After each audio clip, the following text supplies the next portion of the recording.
What's going on, everybody? Welcome to another episode of Zave's Corner. I'm so glad that you are here with us tonight. Real quick, for those of you all that are tuning in for the very first time, I want you to do me one favor. Just go ahead and comment from right where you are. Let us know your name and where you're watching from. Are you from Atlanta? You from Kalamazoo? Let us know where you're joining us from. Again, I'm so very glad to have you right here tonight in Zave's Corner. Listen, I'm excited because tonight we have Atlanta royalty with us.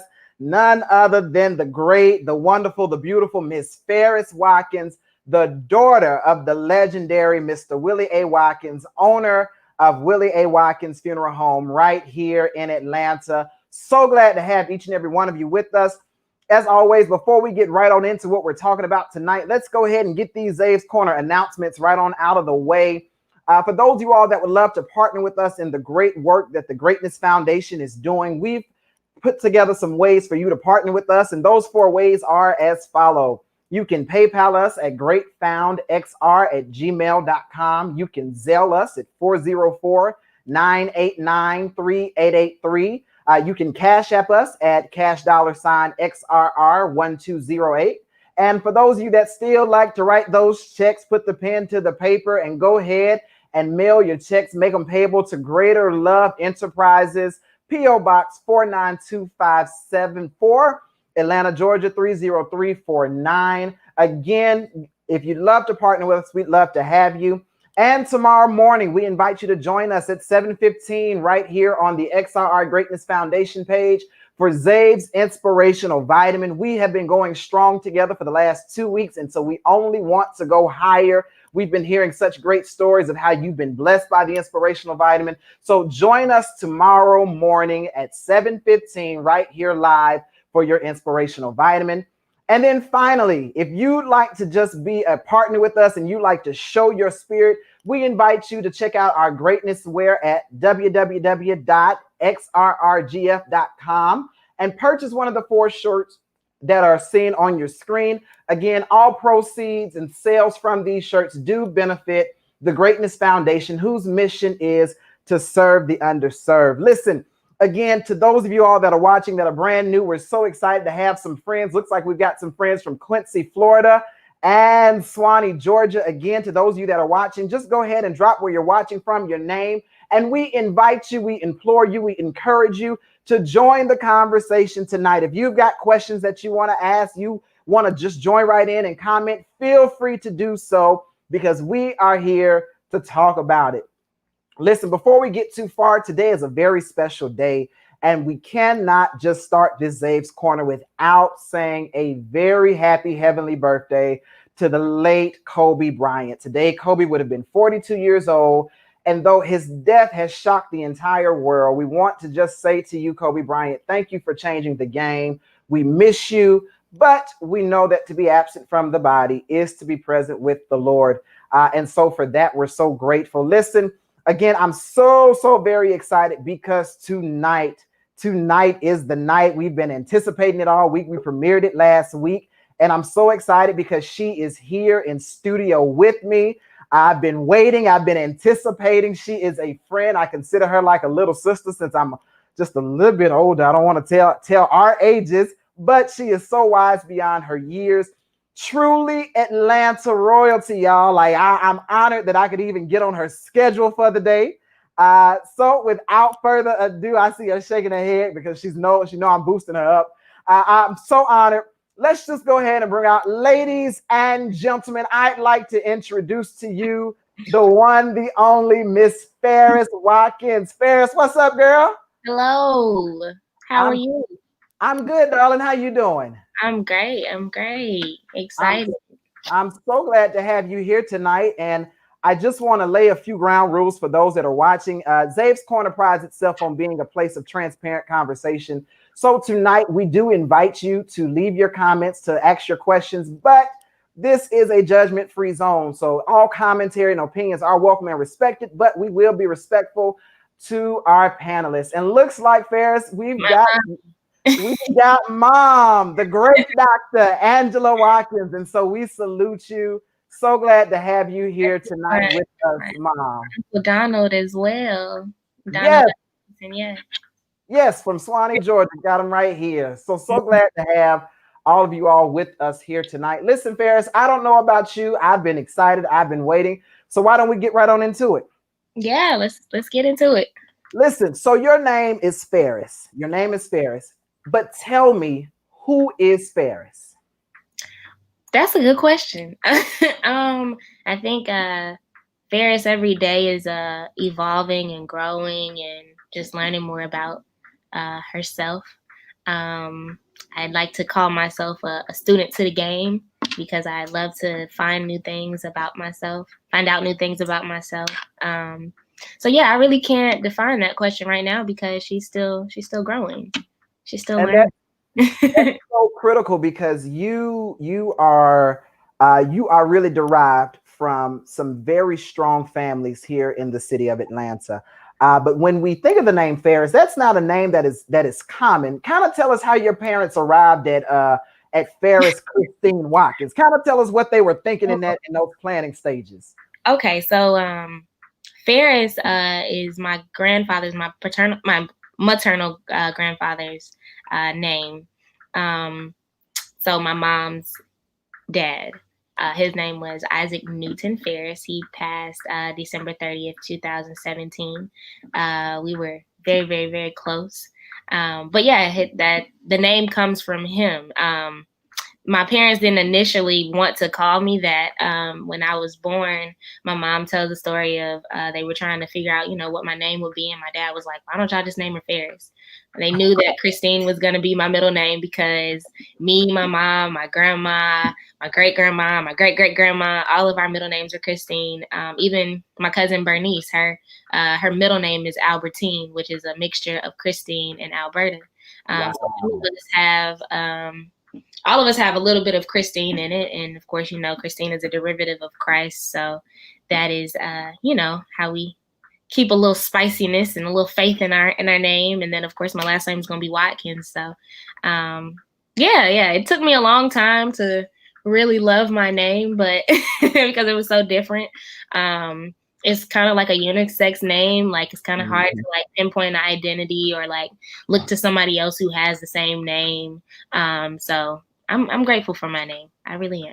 Absolutely. And you kind of touched on it, but tell me, your grandmother, for those that are watching and don't know, your grandmother is Dr. Christine Ferris, right? Yeah. And she is the sister of the late Dr. Martin Luther King. When did you come into the acknowledgement that you are now let me preface this because people will say, oh, I'm related to such and such. You are a direct relation. You know how people do. They be like, oh, that's my cousin 3 times down the line, twice removed on my mama's side. Listen, you ain't twice removed nothing. You are a direct relation to Dr. King. When did you come to know that, and kind of what was that moment like when you really experienced it? I don't know if I ever really realized it. I think it was more so when I was in 5th grade, there was a little bit of discrimination that went on.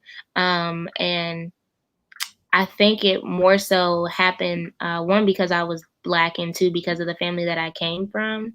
Long story short, some teachers didn't really want us Black 5th graders to succeed. My mom was one of the parents who really brought it to the forefront of that school, and kind of just exposed like some wrongdoings that were going on. And I think it was really at that moment, and maybe just a little bit before, when I kind of noticed that either people were going to like me because of my family, or they weren't going to like me because of my family. And I specifically remember in elementary school, like really coming to the realization, like, oh, this isn't really the greatest thing in the world. Like, Wow. yeah, I mean, of course, like my parents, especially my mom and my grandma, and really my entire family. Like, if you meet any of us, we're very down to earth people. We don't like to capitalize on our familial relationships or anything like that, because that's not really who defines us. We define who we are. But even more than that, like each of us, just because, Martin Luther King Jr. did a great thing, doesn't mean that each of us can't do a great thing. And we're not trying to live off of his name. We're trying to just kind of spread the gospel of Jesus Christ, and that's exactly what he was trying to do. So yeah, it's not really like a starstruck thing, trying to be like, oh yeah, like I'm the niece of a great niece of Martin Luther King Jr. It's more like, yeah, I'm related to him, but I still got something to show for myself as well.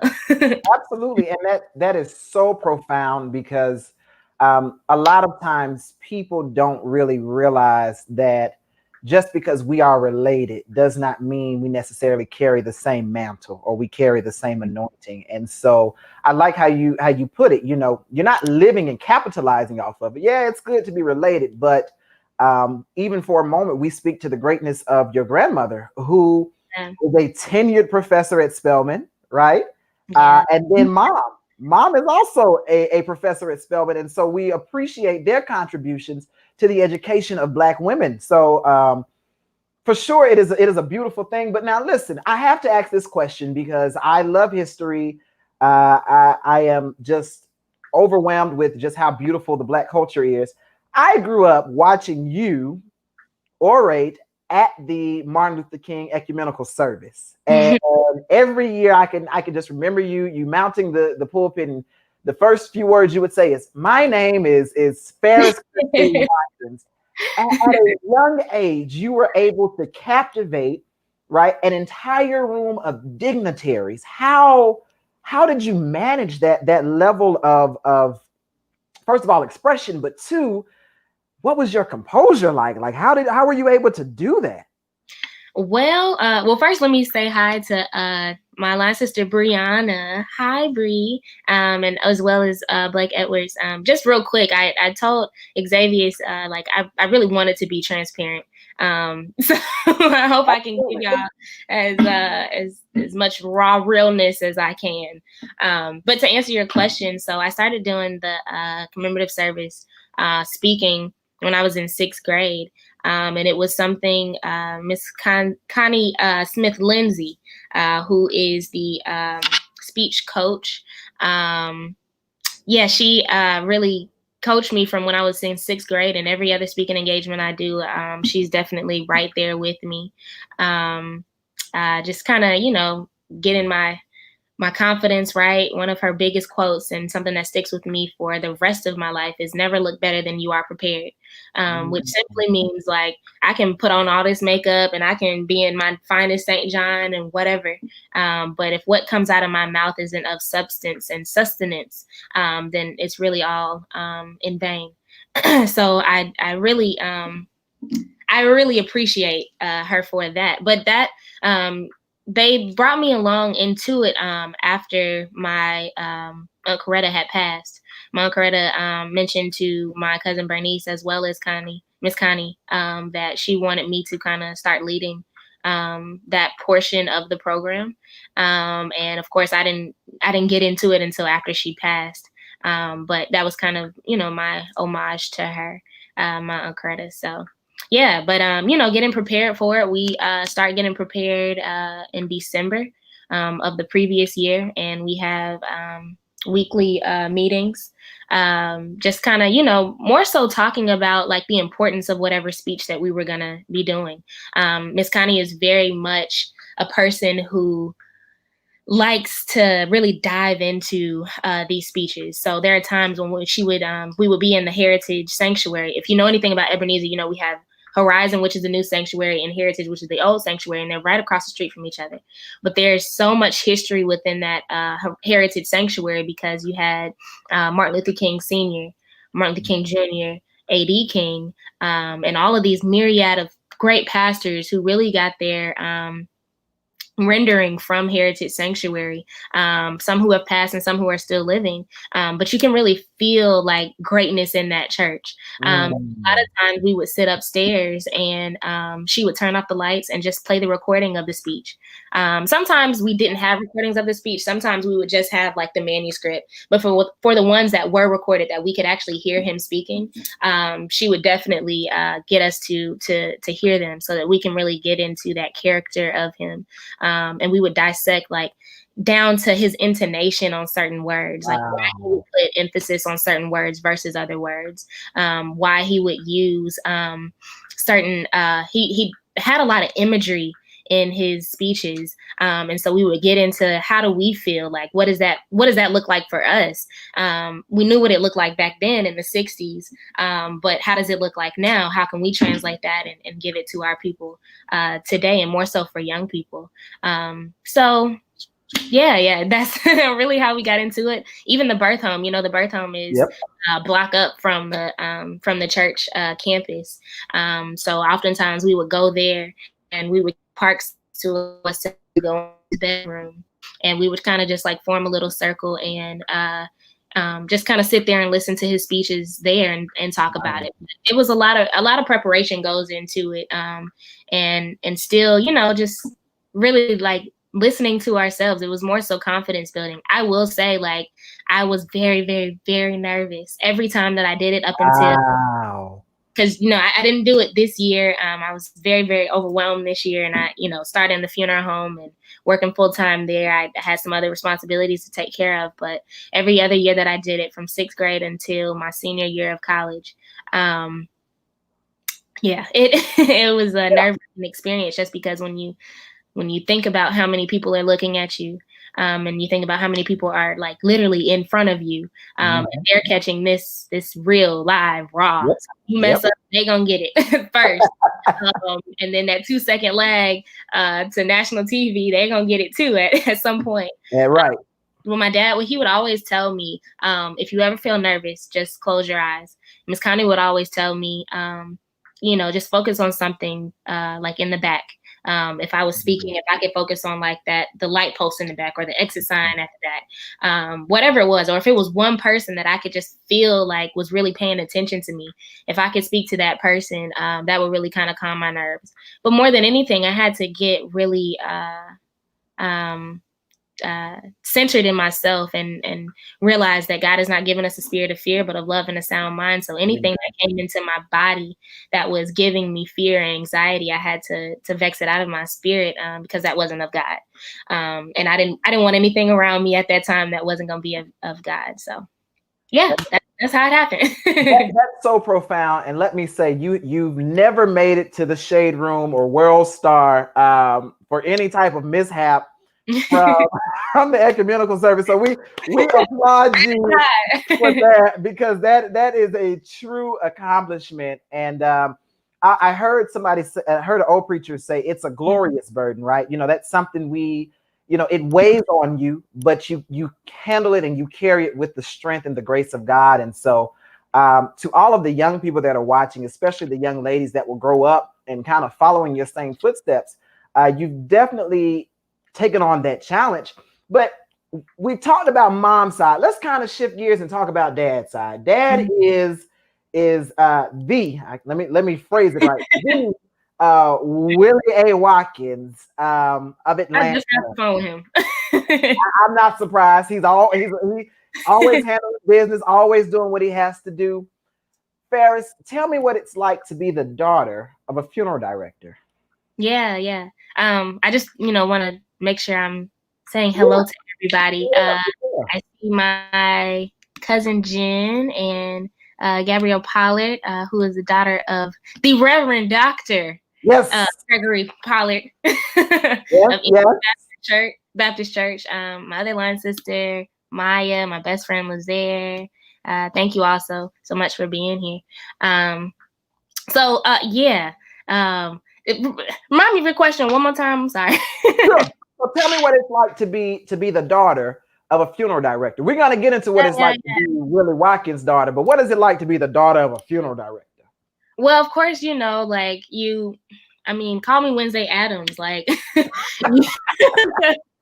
everybody is like, oh my God, like, you're not scared of dead people. Like, no, I kind of grew up in it. Like, it's not, it's not really a scary thing. It never really was a scary thing, because, what are they going to do to me? They're dead.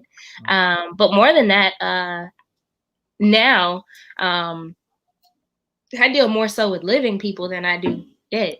And most people neglect to think about that when you're working in a funeral home, how personable you have to be, how patient you have to be, because these are people who are going through the deepest, darkest time in their life. So yeah, being the daughter of a funeral director, of course, like brings on its own set of challenges, just in terms of um, not taking on everybody's grief, and Mm. still not being numb to it, but still being sensitive to people. That has its own set of challenges. And then, just, what people think of you, like being in a funeral home, and I don't know, they think that you're, I don't know, some grim reaper or something. Yep, you got the cold hands, and Yeah. you sleep there at night. I mean, Oh Lord, no. we hear it all, right? Like Right. how many times do we get asked? So, the hands on the body are ashy, right? And it's just like, lady, God bless you. Yes, we definitely have silicone spray and lotion, just like for me and you. Right? Uh, You know, you that. know. It, so you graduated Spelman College. Congratulations to you. Thank And you. you are now back in school to get a mortuary science degree to become a licensed funeral director. What has that process been like for you? That's hard. Hard. Okay. It's no way I can sugarcoat that and make it sound like it's easy or I got it all under control, because I don't. I'm Mm. still learning and growing, like I said at the beginning, still learning and growing every day. That balance of trying to figure out where do I focus my attention, because these people, they need you, like Mhm. when they come into the funeral home. If you've established a relationship with a family, then you kind of owe it to that family to be there for them and show up for them. And at the same time, you have to find that balance with showing up for yourself, right? Being a licensed funeral director is a goal of mine. And so it's kind of hard. It is, especially with the responsibilities that I do have. Yeah, it's school is hard. It is hard. Upton Jones is hard. It is hard. I wouldn't say that it's like, any harder than any school I've ever been to, but I think that um, adding that extra layer of trying to work and be in school at the same time, it's a challenge. But I there's nothing that God has ever left me or forsaken me for anything in my life. Mm. So I know that if this is something that He wants me to do, He's going to see to it that it gets done, whether that's now or whatever timing that He has for my life. It'll get done. It will get. Absolutely. And you handle it with grace. And before we kind of talk about Farris in her own right, I want to just ask you this. You are a proud member of Alpha Kappa Alpha, Sorority Incorporated. Mm-hmm. Tell me, what does that mean to you to have a sisterhood? What is that like for you? Oh my God, my line sisters, I love them so much. All 49 of them. Well, 48, I would be included in that 49. But even more than that, AKA has really brought so many people into my life that I'm just so grateful. And I would not have gotten a chance to know them or had the bond like that. Oftentimes, like, I realize now that when I meet my sorors, that kind of breaks down whatever defense they had, maybe knowing that I was a funeral director or aspiring to be a funeral director. It kind of breaks that barrier, just because it's like, oh, this is my soror, like she, we, have some similar experiences and have some of the same morals. So I'm definitely grateful for my sisterhood, but even more so, my line sisters. There has not been one thing that I can think of when my line sisters have not showed up for me. Whenever I need, like, to go out for drinks or just to listen or talk or whatever, they have always been there, and it is really the greatest gift that God has given to me thus far. Absolutely. Absolutely. Listen, Farris, I want to do this real quick because everybody, if they don't know, they've been under a rock. Willie A. Watkins has had the honor of burying three major civil rights legends this year. There was the Reverend Dr. Joseph Lowry, the Reverend Dr. C.T. Vivian, and then the Honorable Congressman John Lewis from the 5th District. But Farris, you made Atlanta proud with this one right here. I mean, we just could not be more proud of you. To our phenomenal Black woman, our Black queen, we just could not be so proud of you. What was this moment like? You are standing in front of the legislature of the United States of America as a lead person to escort the late John Lewis. You traveled from Atlanta to Selma to Montgomery to DC, back to Atlanta. Like I remember just watching your story, and I wanted to text you, but I was like, she didn't got time to text nobody. But Farris, I tell you, my heart just was so overwhelmed with joy to see a Black woman stand there for the honor and the passage of the great Dr. John Lewis. He's worthy of a doctor. The Dr. John Lewis. In that moment, you are witnessing the world pay homage to this great man. What are you thinking? In this very moment, I was thinking, I'm hot. It was very hot. It was very, very hot. I mean, in that very moment, I think I had just leaned over to Mr. Horton, who was the licensed funeral director in DC, that really, really was a great help to us getting a lot of stuff done in DC.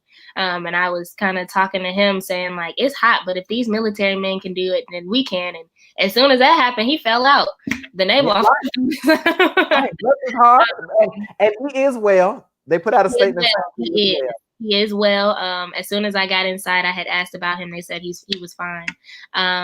So yeah, like in that moment, I was really more so, and anybody who knows me knows, like when I'm doing a funeral or whatever it is, I'm very, very like, I have blinders on. Like I'm only thinking about what needs to be done at that moment.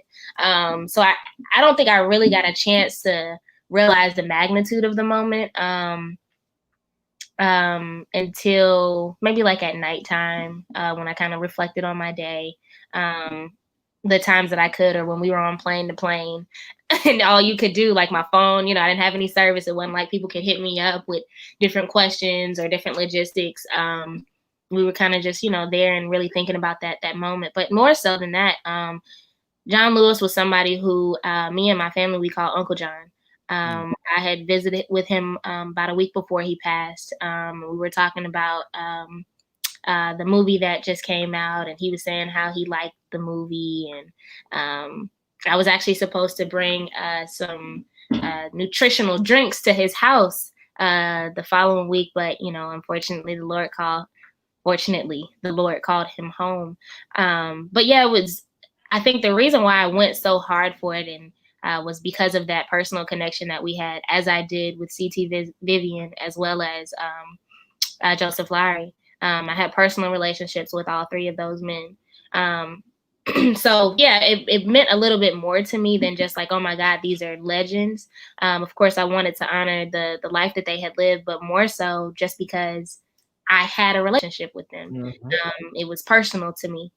But more than that, I mean, all kudos goes to my dad and my uncles, because when I tell you they really trusted me to really take this on. And more so like me being a woman. Oftentimes I see more now than ever that Black men are really intimidated by Black women. And for my uncles to know that this is a male-dominated industry, my father to know that this is a male-dominated industry, and allow me as a 23-year-old Black woman to really take the lead on the funeral side, of course, consulting them every step of the way. But for me to really, like, there were a couple times when my dad, would be like, just use your best judgment. What do you think would be right? And just even giving me that confidence, it meant the world to me. It really did. Just in my career, I'll say, a little bit before that happened, my confidence had gotten really, really low. I felt like I was stagnant in my career, that I really wasn't moving the business forward. Right. I don't know. It was just, I had gotten really down on myself. And I kept praying to God, like, God, I don't know what it is, but I know that you have greatness in store for me. And so whatever, my daily prayer is that God would allow me to be a fearless leader in whatever capacity he has me to do that, whether that's with the funeral home or just to be, a parishioner in Christ, whatever that is, just allow me to be fearless. And so this really tested my limits. That really showed me what I could do. All the fears that I had, that really put me to the test there. Yeah. and this picture popped up before I was able to ask the question, but you speak to that, and we're gonna get to that place of talking about your fears and how you've overcome that, because you and I have talked on a personal level just about our appreciation for having a therapist, right? And that's something that I know you and I share in common. But you've buried the civil rights legends, but now the computer doesn't want to do it on command. Now let's talk about this moment. This is the widow of Rayshard Brooks, who was killed by Atlanta police officers on University Avenue, 10 minutes at most from the funeral home in the heart of the city. And you are actually holding Mr. Brooks' daughter. Pictured with you is also Miss Phaedra Parks, Esquire, prominent lawyer, attorney. Tell me about this moment, Farris, because we've survived COVID, hallelujah.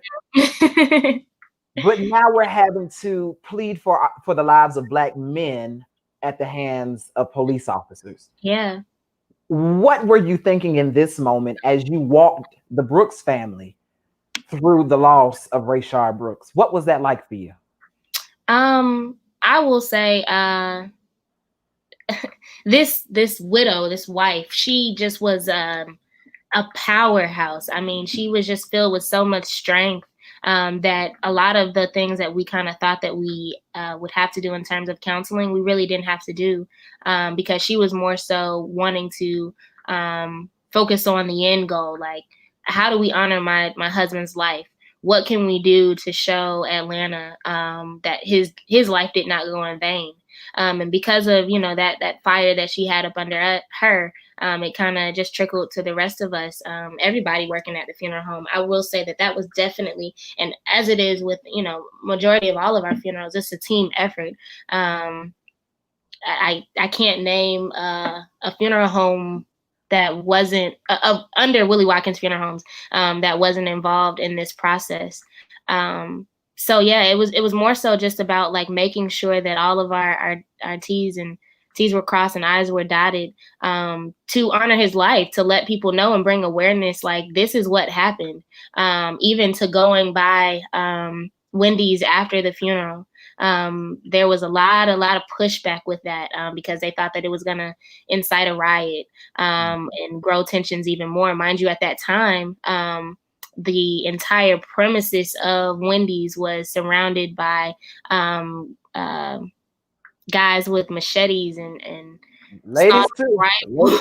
Ladies too. I was driving the limousine and this lady had an AK on her back. Oh, yeah. I mean, it was with heels on. I was like, all right, I don't know if I find that attractive or not. I'm kind of yeah, but Atlanta, had that on lock. I mean, Atlanta community, not like, anybody else, not enforcement or anything like that, but Atlanta itself had that area on lockdown as a memorial for him.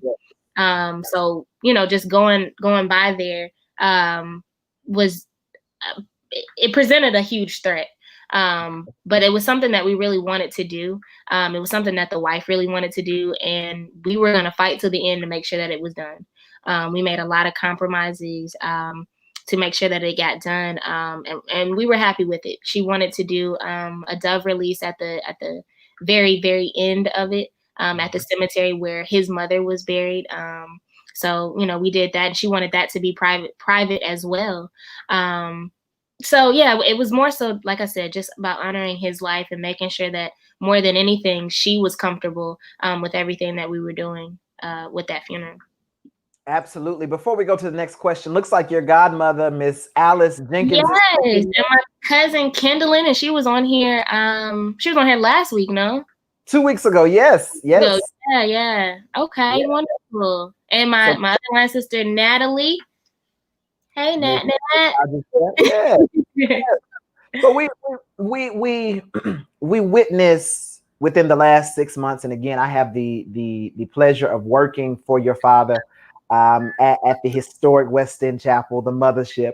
Um, Witnessed in the last 6 months so many big names, be it names that unfortunately became a big name through some type of violence, or names that had already had a name in society. But Farris, talk to me about those small moments or services that don't really get the media attention.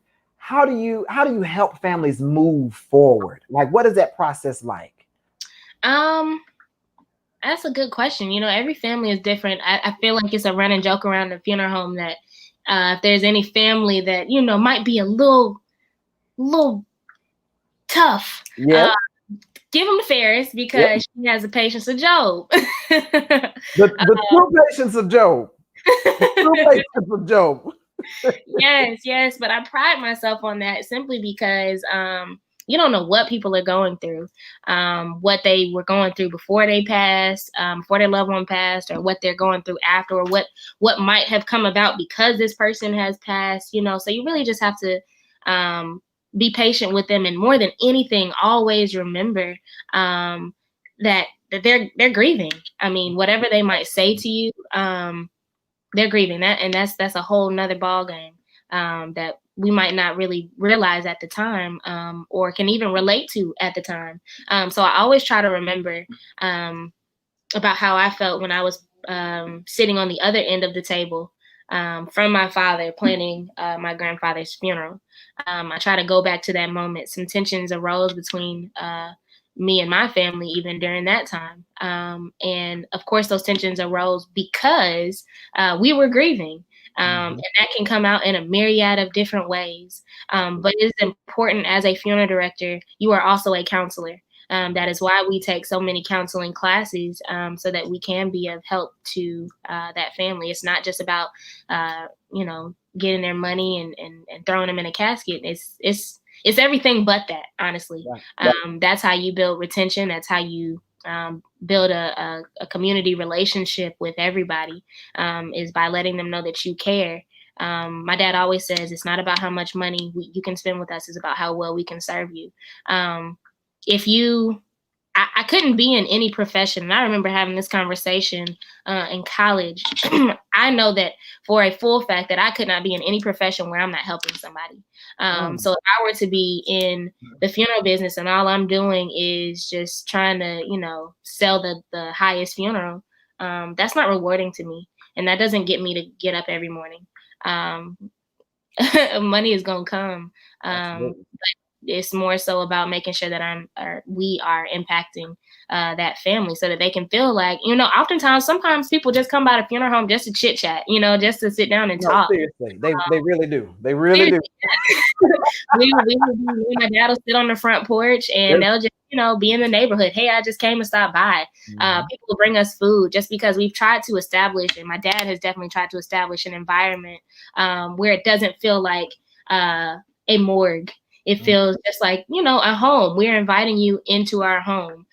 We often treat it like, you are guests in our home. We want to make sure that you have water, you have tissues, whatever you need. If you're hungry, I'm gonna send somebody down across the street to Wendy's to get you some food. Okay. And you and I have been on a mission, on a food mission across the city of Atlanta. Yes. A very, very interesting mission, but the Lord saw us through. We're gonna leave that. He saw us through that night. I know the ribs wasn't tough that night, but he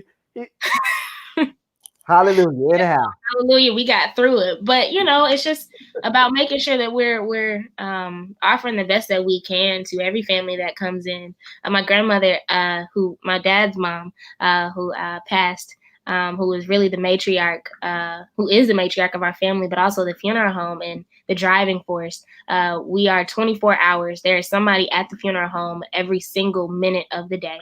And if there's not somebody there, somebody's always going to answer the phone. We do not believe in an answering service, and that simply came from my grandmother, who would take the phones. She would have the phones transferred to her house once she got home, so that somebody could always listen to a live person or hear a live person who knew exactly what was going on in that funeral home to talk with them.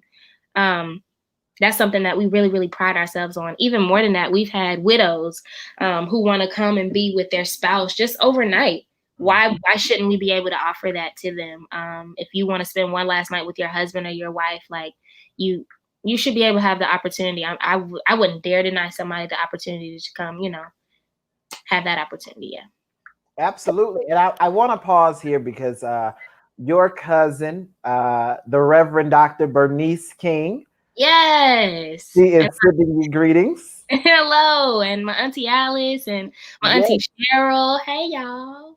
And so they are sending greetings to you here. Farris, when we talk about service, your dad's uh, mantra is where the name is service. And again, as an employee, I am very, very honored to have the opportunity to work for what I believe is the premier Black funeral home in Atlanta in 2020.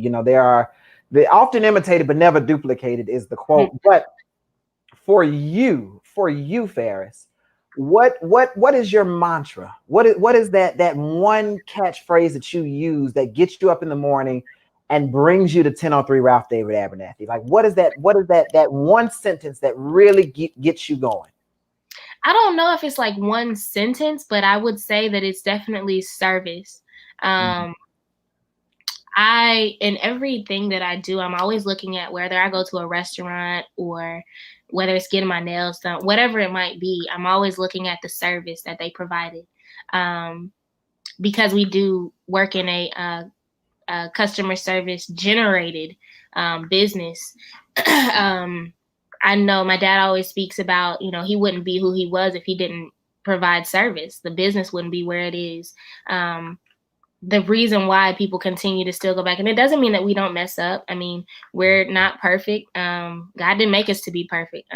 So, we we still make mistakes. But it's about what we do in those mistakes. How do we try to show the families that we care about them? And how do we give that service? That's what gets me up every morning, to make sure that this family, because like I say, every time I start a conference, of course I mentioned that I'm an apprentice working under my dad's license. But more than anything, you could have chosen any funeral home in the world, but you decided to step through our doors, and that means just a little bit something to me. And because of that, now you are a part of our family. And I say that just so that they feel like they're family, and I feel like they're family too. And if I treat you like you're my relative, I feel like that'll go, that'll make me go the extra mile, and that'll get you to be comfortable with me as well. So it's really service. Service is what gets me out of the bed every morning, because people deserve that at the bare minimum, especially if you're grieving. If you're grieving and I'm asking you to pay for this service, or to pay for, what you've asked me to do for you, the least that I can do is to give you the best respect and the best service that I can offer. And, just going that extra mile and seeing that smile on people's face, like when it's all said and done, when they come back, there's families, especially Mr. Souls. I don't know what he be doing to these families. They love some souls. They love souls. But families will come back, and maybe they didn't say thank you for everything or whatever, but they'll come back and maybe they'll send a card, or maybe they want to cater lunch for the entire staff. Yes. When it's those little moments that you strive for, that you're like, I just want to do good. I just want to put a little bit of good out in the world. And like I said, every family deserves that, no matter who they are. My grandma always said that. She was like, I don't care if Jesus himself walks in here, everybody is going to be treated like they are royalty. Everybody, because everybody deserves that. I mean, you can be the most highfalutin person in the world, but if we have somebody who can't afford their service, they still deserve they still deserve $1 million service, like somebody who can't afford $1 million service. Yeah. Yes. And there is no half step. In Farris, for a moment, I want to talk, because I don't know how many people know this, but you are a singer. Yeah. You are a singer. And for a little while, you actually taught music. Is that correct? I did. Yeah. Talk to me about finding your that passion in singing. So my passion for singing has always been there. I've been singing since I was little girl. Um, yeah, as long as I can remember. Something that I still kind of wrestle with, but when I graduated from high school, the Lord told me to major in music. I didn't really quite understand why. I just knew that there was no other major on Spelman's campus that I would really be motivated to do for 4 years. um, and singing was something, and more so the performance aspect of it was something that I was really excited about. Yeah, and learning, like, there's so much to being a music major that I use in my everyday life that I never would have thought that I would have.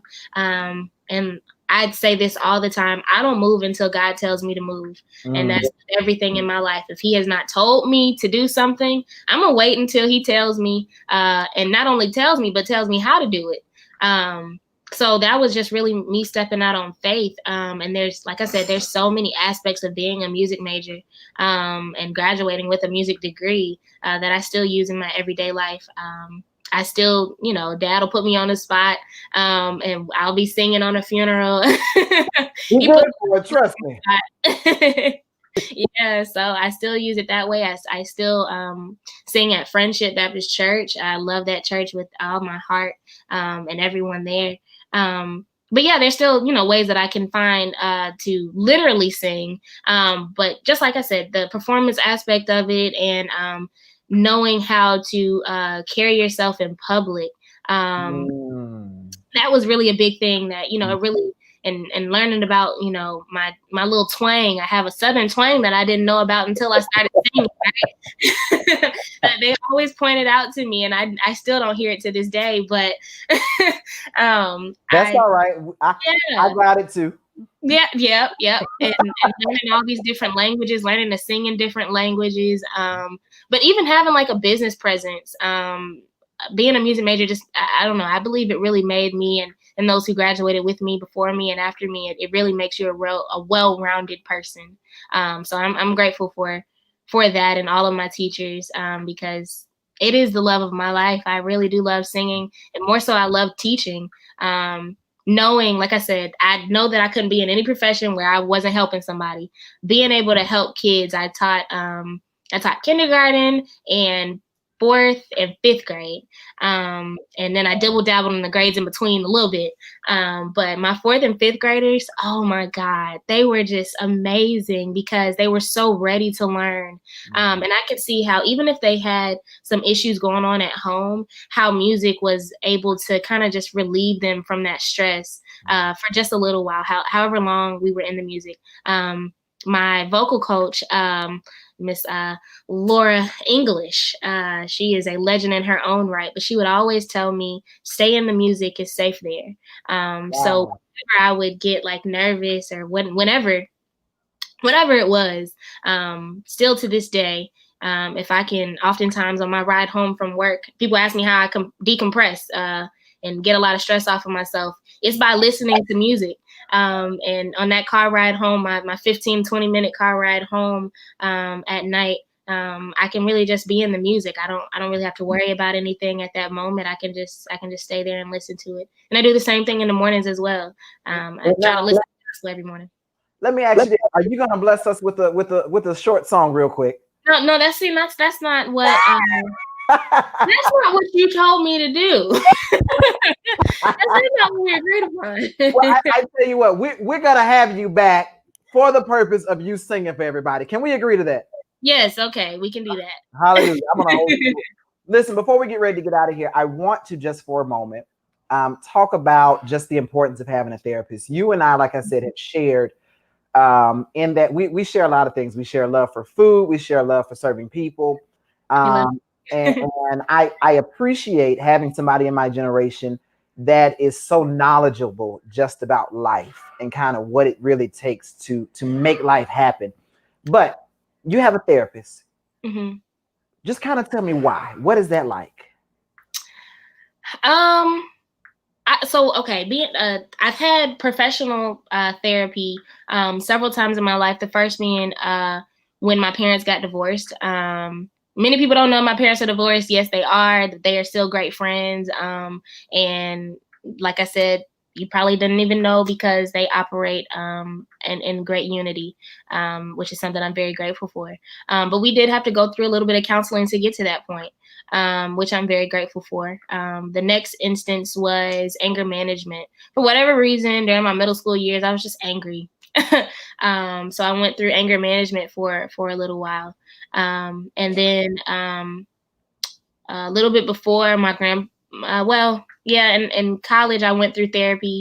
My freshman and my sophomore year, after my grandfather passed, I went through a very, very, very deep depression that really kind of altered my entire life and allowed me to see my life in a different lens. Because when you have somebody who you can bring all of your questions and things to, and that person is just snatched from your life, that really took a toll on me. So I had therapy after that as well. But more than that, my mom is the chair of the psychology department. So she's kind of like my in-home therapist, which I'm grateful for because she's very good at separating mom from therapy. And her knowing how I am and who I am, she's very much aided me in that aspect as well. But also, like, just having people in your life, therapy is not always something that you have to sit on a couch for. If you have somebody that you can, be completely transparent with and talk to them about all of the issues that you have going on or your pertinent things, including Jesus, praying, more than anything. If you just get quiet and pray, I promise you that will bring a whole bunch of relief to you. But yeah, therapy is something that I strongly believe in. I recommend it to anybody. And it's not something to be ashamed of. I mean, just because you're going to therapy doesn't mean that something is wrong. I don't know where that connotation came from. Some people go to therapy just because they don't have anybody else in their life that they can talk to. Like some people really like to talk. And so why not go to somebody who is paid to listen to you? I beats me. I don't know, but I definitely recommend it. Well, Farris, let me just again say, you are such a gift to the world and life around us. And so I appreciate our friendship that we share with each other. I appreciate just the conversations that we have. Definitely appreciate the opportunity anytime we get to sit down and eat. Because that's always we are a funeral home that loves good food. So y'all put on your mask so we can start going to these repasts and have some of that good repast food. we done lost some weight not having these repasts. Oh my God. Y'all be asking me how I lose weight. It's because I ain't been at these repasts. These churches ain't giving out fried chicken no more. The mother's not frying the chicken. The deacons ain't bringing the check sodas. Right. They usually get the cakes, the already glazed cakes. They ain't doing it like they used to. They're not doing that. And I need that big K, the purple one. Yep. Okay. Yes. But Farris, before we get ready to get out of here, two things. I want you to answer this for me. What does it mean to inherit a legacy? You are getting ready and you are girding yourself not just to be Farris Watkins, the daughter of the great professor, Dr. Angela Watkins, or not just the daughter of the great mortician himself, Mr. Willie Watkins, but what for you does it really mean to inherit such a big legacy you're getting ready to take on? What does that mean for you? Yeah. Well, my parents were very big on making sure I didn't really know, I guess I don't want to say the gravity, but not looking at it like that. More so like you have to look at it as though because of them, you have to do more. That doesn't mean that you just you're complacent with what they did, be it my mother or my father or anybody I'm related to. The push is always to do bigger and better than they did, and hopefully for the next generation that they would want to do more than me. Mind you, legends don't become legends because of what they did in that moment. It's the impact of what happened afterwards. Wow. So Yeah, so you really have to think about, I can do all of this. I can work my rear end off. But as long if that didn't reach anybody, if I'm not continuing to and whatever it might be, whether I want to be a dog walker, if that's not impacting somebody to be the next great dog walker, then I didn't do my job and I don't deserve to be called any type of legend. Or the people before me didn't get a chance to be called any type of legend. The reason why Martin Luther King Jr. is so great is because of the impact he had on multiple generations and multiple people, right? Same thing with my dad. The reason why he's called a legend now is because of the impact he has had on multiple people and generations to come. So it would be very disrespectful of me to just be complacent with that fact and not move it forward. Farris, before we get ready to get out of here, let me again say I am so honored that you took time out of your busy schedule. Thank you for having me. to sit down and be with me tonight. Like I said, you and I, we always take time to just talk in passing and whatnot. But I always share with everyone, I'm so honored to work alongside you. You are Atlanta royalty, but you're not boastful. You know what I mean? In the fact that that's who you are. And so I appreciate that because you truly bring a light that is not always seen in the world. Before we get out of here, I want to just let my guests know we do a Zave's final moment right before we close out. So I want you all to stay tuned for that little 60-second snippet of just what God has given me. But Farris, in one word, now I know this is going to really challenge you. In one word, I want you to finish this sentence. Farris Christine Watkins is. You said one word? I told you it was going to be a challenge. See what I did there? I told you. A servant. Say it again. A servant. Farris Christine Watkins is a servant. Beautiful. I don't think it could have been put any more eloquently. I think that describes you to a T. I witnessed firsthand your commitment to every family that you service, going the extra mile, taking the calls 8-9 o'clock at night, and still getting up the next day and going to every single service that's on the roster. You are truly gifted at what you do. You are truly gifted. And my prayer for you is that the Lord will only strengthen you, and that any attack that is devised by the enemy, it is already canceled in the name of Jesus. You are going to be such a powerhouse. I saw somebody early in the comments say you are officially the Ivy Beyond the Wall director. So I'm assuming that's an AKA term. Oh, it is. So, but again, ladies and gentlemen, the wonderful, the beautiful, the daughter of legends, Miss Farris Christine Watkins. Thank you again, Farris.